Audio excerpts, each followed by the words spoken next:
Hey there in YouTube land, and I'm doing my final kitchen video. So, getting kind of dark here.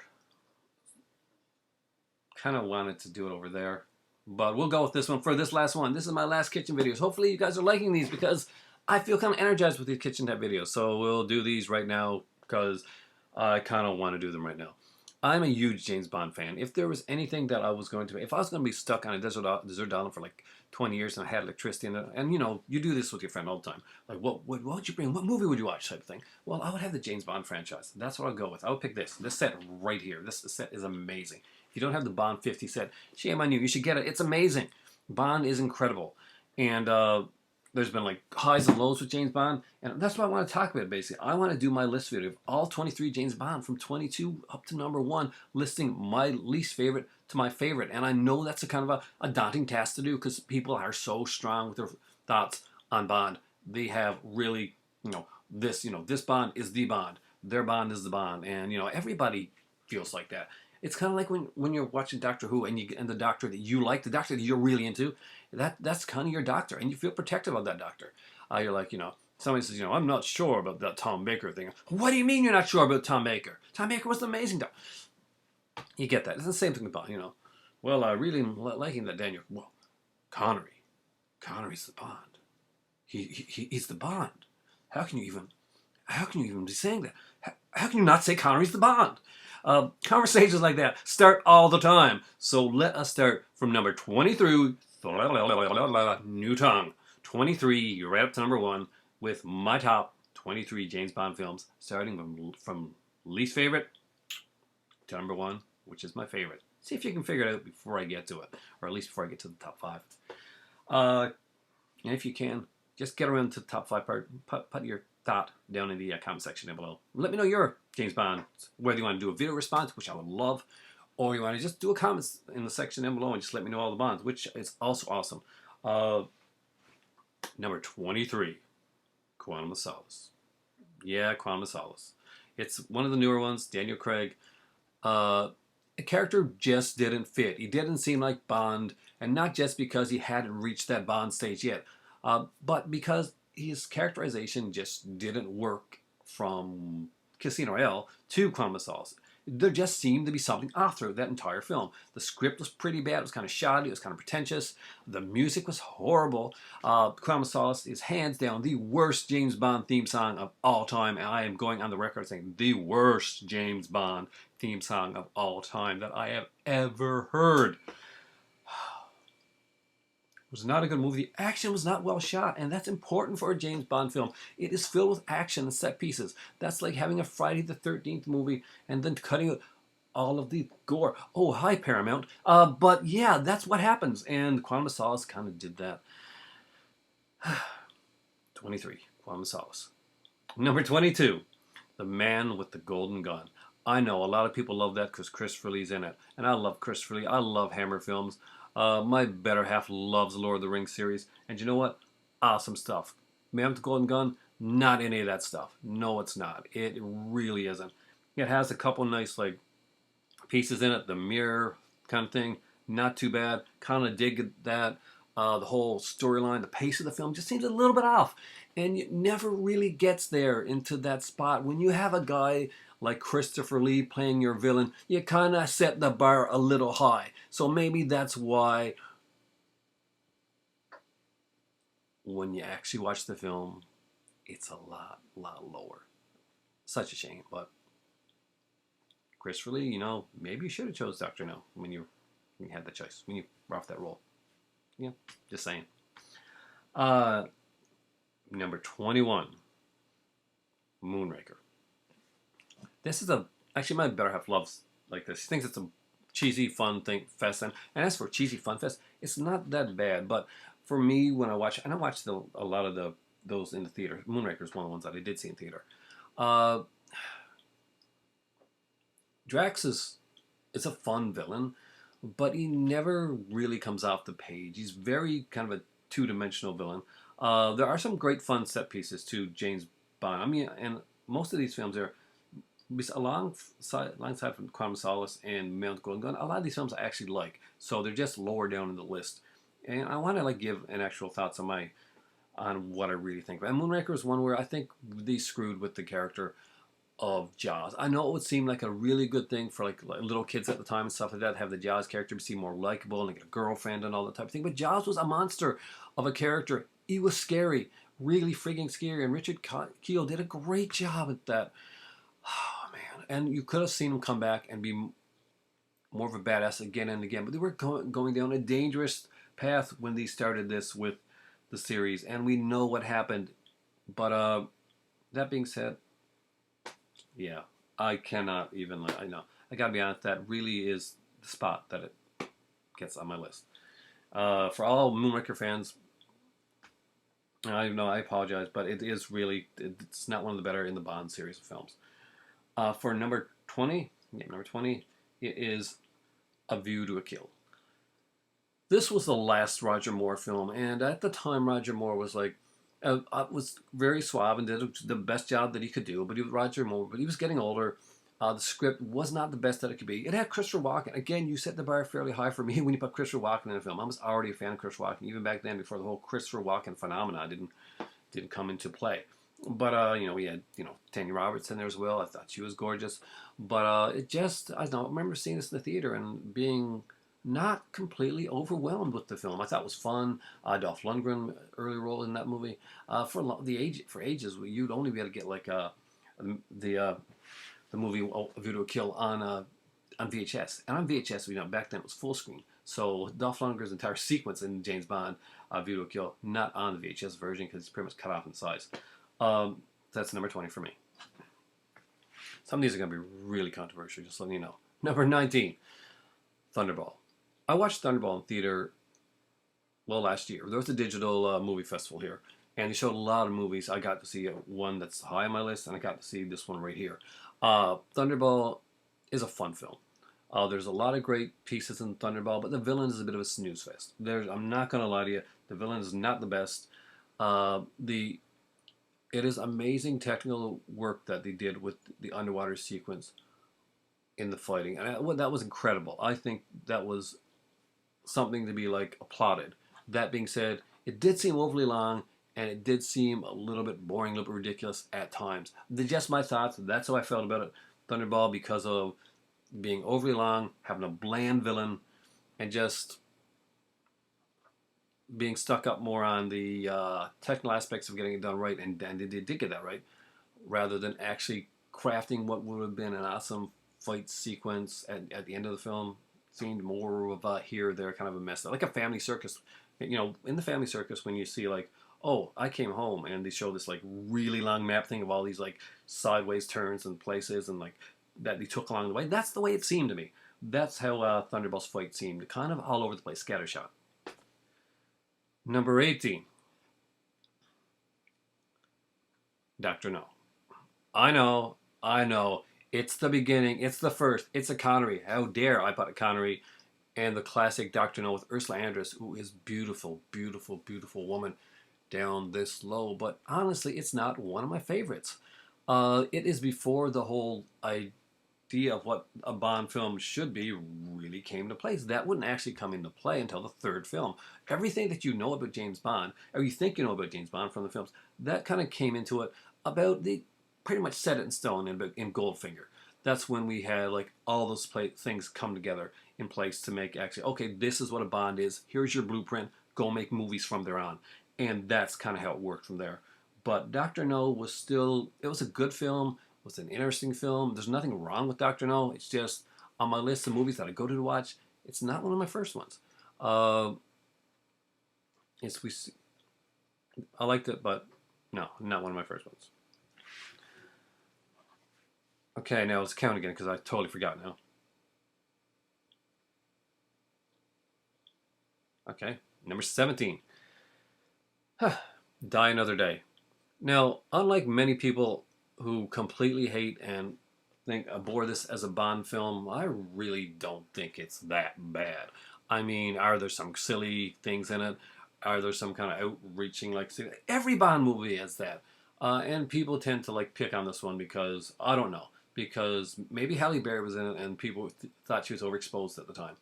Maybe they just didn't like the Madonna song. By the way, I'm gonna go on the record right now. I really do like Die Another Day. I think it's a good song. It really kind of suits the opening of that film, and it has a very dark opening. Bond is being actually traded to for somebody. It's I know that the whole plot line of his face being changed and all this stuff is utterly ridiculous, but it honestly, at the end of the day, is it any more ridiculous than the guy with the giant hat that goes out, or the guy with the metal teeth?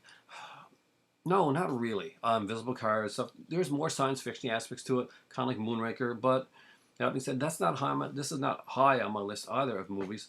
But it was kind of fun for what it was. So, Diner of the Day, that's your number on the list. Your number 17.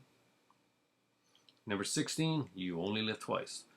This is the one that I usually like, but I rarely remember anything about it. I remember the fight between the big guy and him, and that's usually pretty much it. I know that it's set in Japan.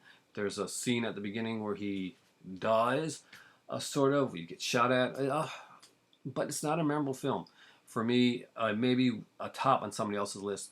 And that's your experience when you watch the movie. That's something that sticks with you. But these are the movies that stuck with me, and You Only Live Twice didn't stick with me. I totally forgot again.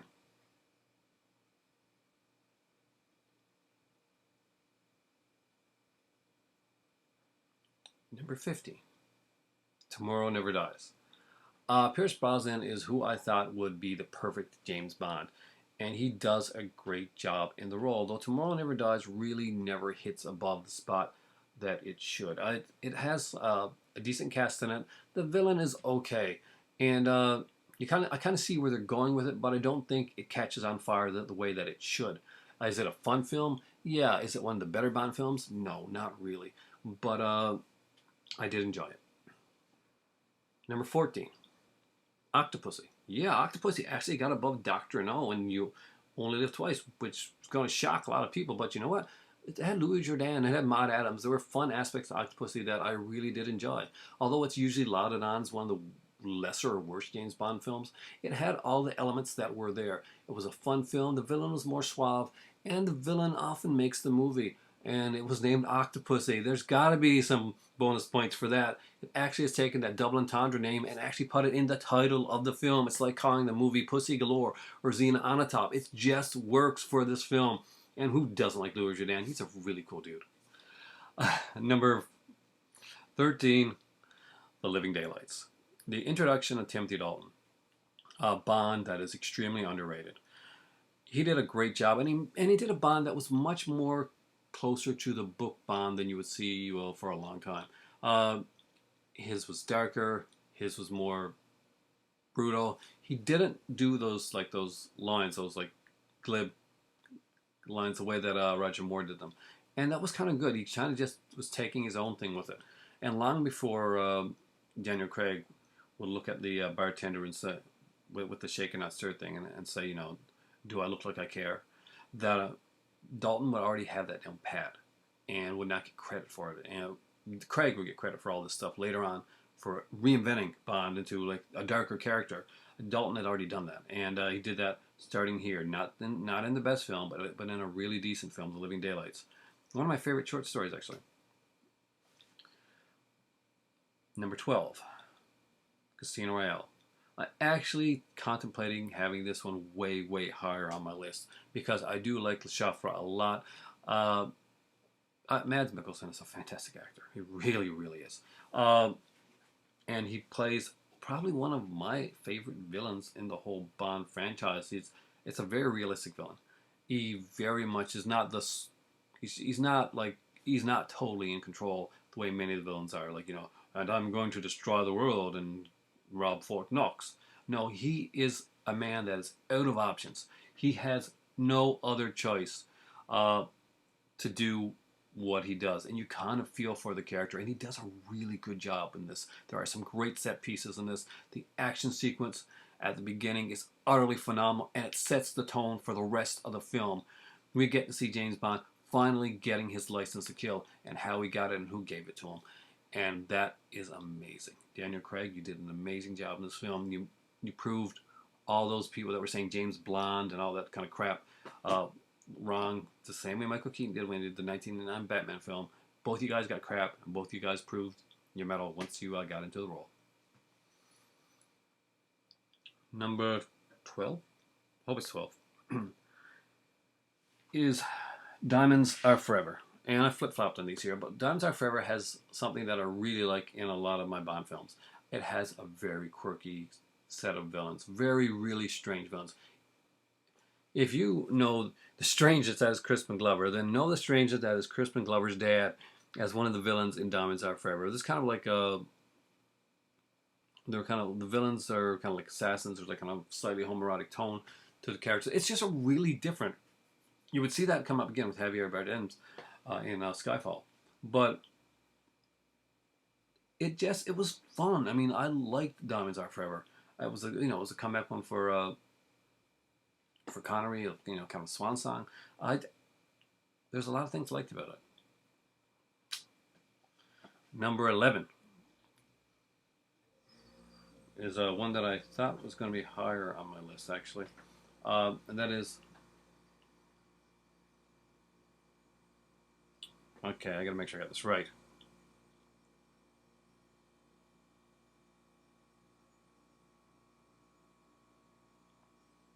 Okay, if Diamonds Are Forever is number 11, then... Okay, number 10. Live and Let Die. Great, great song. Who does not love the song Live and Let Die by Paul McCartney? Jane Seymour has never looked more beautiful than she does as Solitaire in this film here. Does blaxploitation work with James Bond? Something that I never thought would, but you know what?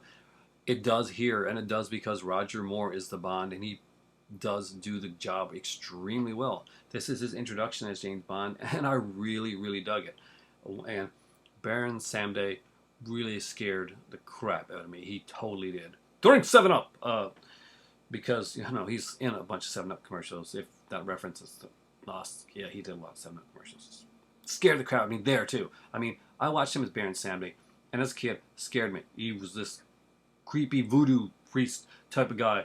But, and then I was like, as a kid, I was like seeing in my set, going to bed at night and like having him scream to me that I should be drinking 7-Up, frightening the living daylights out of me. No, that was not an intentional pun. And scaring me before I went to bed as a child. Baron Samedi, you totally did, man. And Baron Samedi is the reason that's number 10. Number 9, The World Is Not Enough. Why so high? For that scene.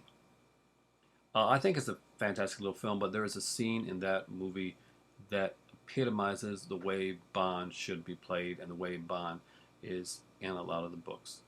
And I'm spoiling it because I'm sorry, you guys should have seen it by now. The World's Not Enough has Sophie Marceau as the villain. She takes M and basically it's a revenge thing. Bond warns her to give him the information that he needs. She doesn't do it, expects him to take her into custody. Coldly, efficiently, quickly, Bond does what Bond was meant and trained to do. He just killed her. It's a shock, especially watching Brosnan just coldly kill her, but it's what has to happen. And this is one of James Bond's most prolifically moments where James Bond is the James Bond from the book, and for that reason alone, The World Is Not Enough is number 9 on my list. Yeah, I counted. Number 8, Goldeneye. How can I not put a movie that has Sean Bean in it high in the list? And I love the actor Sean Bean. I think he does a fantastic job in this film. This was the introduction of Pierce Brosnan as James Bond, and he was supposed to be introduced earlier in The Living Daylights because that was supposed to be his film. So some of the lines that are said by Timothy Dalton don't always comes off a little stiff and stilted because they were meant to be Brosnan lines. Now, that being said, I think that GoldenEye was a perfect introduction for Brosnan into the Bond franchise. He had matured more as an actor and as a person, so he was able to do this. Now, it's not mentioned all the time, or probably is mentioned, but Pierce Brosnan's late wife was named Cassandra Harris, and she actually was in an earlier Bond film. She's a Bond girl. And she would be married, and unfortunately she passed away. But she was married to a guy that would later be Bond. So it's kind of a little nice full circle.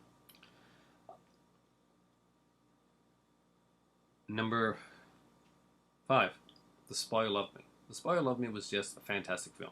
The storyline was great. It was solid. It was a solid story for a change. It was Roger Moore's most solid story, in my opinion. Uh, I forgot one. No, we're not at that one. We're at number 7. I totally skipped. Pretend you don't know what you just heard. Rewind time. Number 7, For Your Eyes Only. A fantastic film with amazing set pieces. Is it the most solid story? No. Is it the most memorable villain? Not at all. Does it have amazing action sequences? Yes, and yes, it does. There are some there's some great skiing sequences. The motorcycle guys. It is amazing. And you know what? I even had the Marvel comic book adaptation. Wish I still had it. It was really cool. Love that. I love James Bond, and that one goes as number 7 on my list. Number 6, Goldfinger. The story that pretty much set the tone of James Bond. Monaco villain. Totally have to take my phone up here because it's driving me crazy.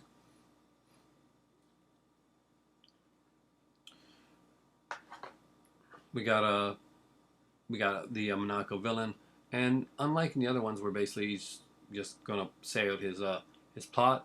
No, he's gonna kill James Bond. You know, do you expect me to talk, Goldfinger? No, Mr. Bond, I expect you to die. It's such a great line. Come on, it is so quotable even today. And this was back in the '60s, guys. This is amazing. This movie really holds the test of time. It is fantastic. Pussy Galore is a great character. The henchman, it's so cool and so well done. And like I'm saying, we're getting up there, and this is the top 10 of James Bond. This is Bond. Most of these movies with 23 films are movies that I watch. None of these movies are movies that I won't watch except for Quantum of Solace. So everything else on this list I actually like. It's just rating them into the amount of likeness of scale that it has for me. And Goldfinger was definitely up there. It's such a fantastic film, so well done. And who does not remember Shirley Eaton covered in like gold in that classic scene? Number 5, you're never going to guess what it is. Honestly, you really won't. It's not like you heard it before. The Spy Who Loved Me. The Spy Who Loved Me, again, it's a fantastic film. One of the better stories here. I feel like I'm repeating myself. But just an amazing film, amazing soundtrack. The introduction of the character Jaws, well done. Actually scary and brutal and intimidating at this point. Loved it. Number 4, License to Kill. The second Timothy Dalton one. A lot of people give this one a lot of crap. It's not your regular Bond film. It's not some maniacal villain that's taking over the world. It's not a case. Actually, things have gotten really frigging personal. James Bond's friend Felix Leiter has been attacked. His bride has been killed. And James Bond, basically, license revoked time. He goes out on a mission of revenge. And it is brutal. I really loved this film when I saw it. And I still, to this day, I think it is so underrated as one of the Bond films. I know it seems really high on my list compared to one. A lot of people say classic. Is it better than Goldfinger? In my opinion, I like it better than Goldfinger. Is it a better movie than Goldfinger? Probably not. But it's a better movie for me. Number 3. And the top 3 were ones that I went back and forth on. It was really hard to choose which one was going to be 3, 2, and 1. I kind of went back and forth on this a lot. But number 3 for me is From Russia with Love. From Russia with Love is a fantastic film. Robert Shaw really helps make From Russia with Love. There's just so many classic, amazing scenes. The fight and on the train. It's incredible that beginning with the strangulation of Bond. It starts the darkness. It is such a good film, and there's a reason that From Russia with Love was a video game. It just was really such a perfect Bond film. And for many people, for many times, this was their perfect Bond film. This was their number 1 Bond film. Number 2, On Her Majesty's Secret Service. This was going back and forth with this other movie for number 1. But On Her Majesty's Secret Service tells the best Bond story, period. whether you were a fan of George Lazenby's Bond or you think Kojak was not exactly the right choice, Tessa Val's not exactly the right choice for playing Blofeld, he wasn't. It was a really well done film. The action in the film is fantastic. The storyline was probably the best of any of the Bond storylines, and we get to see Bond in a very, very vulnerable light, and especially for early Bond when Sean Connery was pretty much the Bond that you couldn't destroy. In this movie here, Bond felt like he was vulnerable. He felt like he could lose, and that is an important aspect in maintaining the franchise. And when you've got a movie series, a franchise that's 23 movies, or even up to this point, like how many movies that you had at this point in the series, your villain, your hero can kind of seem almost impenetrable. So it takes a lot to take Bond back from that Sean Connery like kick-assness and then really make him seem like he can actually, he could be defeated. There's stuff that can't happen here. Nothing is taken for sure. There are chances. And that's why For Much with Love is number 2, almost number 1. But number 1, I'm actually going to give to the latest Bond film that came out, that I watched in the theater, that I really enjoyed, and I just thought they did such a perfect job. Any misconceptions that Quantum of Solace gave to me, and it gave me a lot, it actually made me not want to go see this movie in the theater, was laid to rest with Skyfall. Skyfall had an amazing villain with Javier Bardem. Moneypenny, spot on, perfect. And the reasoning behind it was incredible. Introducing the new M and bringing it full circle, it was incredible. It was a tour de force of a film. It was a great action film. It had a great story. Daniel Craig probably did his best acting in the Bond series to date. And he does, he's a modern Bond in the way that you want him to be. Not, it doesn't seem like they're forcing Bond or making him be different or making him be Jason Bourne or anything like that.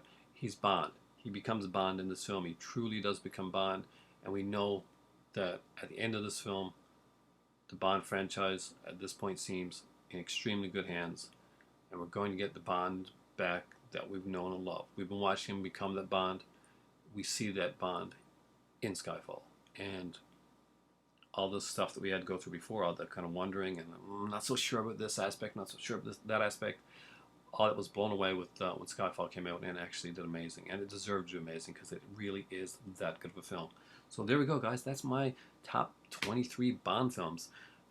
Where would I have put the Never Say Never Again in the list? I thought it was a fun movie, but it would be down on the list pretty far. Probably a View to a Kill-ish type of way. That being said, I did have fun with it, but I couldn't have a lot of the Bond aspects because those were all copyrighted, and that did take away from the film a bit. So that there with that one, and let's not even get into the other Casino Royale or the TV Bond, the whole Jimmy Bond thing. So let me know what you think of your list, and I know I'm going to get some thumbs down because some things I don't have on a certain list, but I get thumbs down for like anything sometimes. I think that's right now. It's like it just happens. Gotta expect it. James Bond. Revisited. This is a really great franchise. There are some great features on here. Every one of these films have amazing features, especially the early ones. Early ones have incredible inside of and documentaries and just like little like things and really, really get this set. If you don't have this set, it's really freaking good. I love James Bond. My favorite song in the James Bond movies, by the way, is "You Know My Name" by Chris Cornell for, of course, I think it's for Casino Royale. So yeah, that's my favorite song. So here we go. Video's ending because for me right now, after 30 minutes of talking, it's time for tea. Say hello to the great red rose in the sky. Shag it. You can see the red rose thing, or Spider-Man if you want to. Got used to this mirror reverse type of thing. Thanks for watching. Have a great night.